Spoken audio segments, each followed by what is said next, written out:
የጠየቅኩህን መልስልኝ። እሺ እኔ ነኝ። እሺ ለምን ቀረፋችሁ? ይሄ ልጅ የሆነ ጽድቅ ሲሰራ ወይም ደግሞ የሆነ ነገር ሲያደርግ አይደለም የተቀረጸው፣ የሰው ልጅ ሲያበላሽ ነው።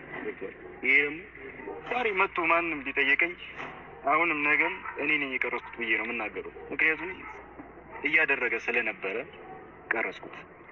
አሁን ስለኔና እሱ ስላለፈ ላይፋችን መውረቱ ተገኘ። ባህሪውንና ማንነቱን እኮ እንድትነግሪኝ ስለፈለግኩ ነው። ከዚህ በፊት ከአንቺ ጋር በነበረው ነገር ይሄን ያደርጋሉ፣ አደባባይ ላይ ቆሞ ይሳሳማሉ ወይ? ባህሪና ማንነቱን ይኸውልሽ፣ አሁን ያለበትን ባህሪና ማንነቱ ከባለፈው ጋር ልታነጻጽረው አትችልም። ምክንያቱም እኔ ማውቀው አብርሃም እንደዚህ አልነበረም። ኦፍኮርስ ጥሩ ልጅ ነበር፣ ጥሩ ባህሪ ነበረው። ከሆነ ታይም በኋላ ግን ሴት አተራማሽ ሆኗል። አይደለም ብዙ አመት ከሚያውቀው ሰው ጋር አይደለም አንድ ቀን ካወቃት ሴት ጋር ምንም ለማድረግ ግድ እንደማይሰጠው ነው የተረዳሁት። በጣም ብዙ ነገሮችን ለማወቅ ችያለሁ ስለሱ በዚህ ባጭር ጊዜ ነገር።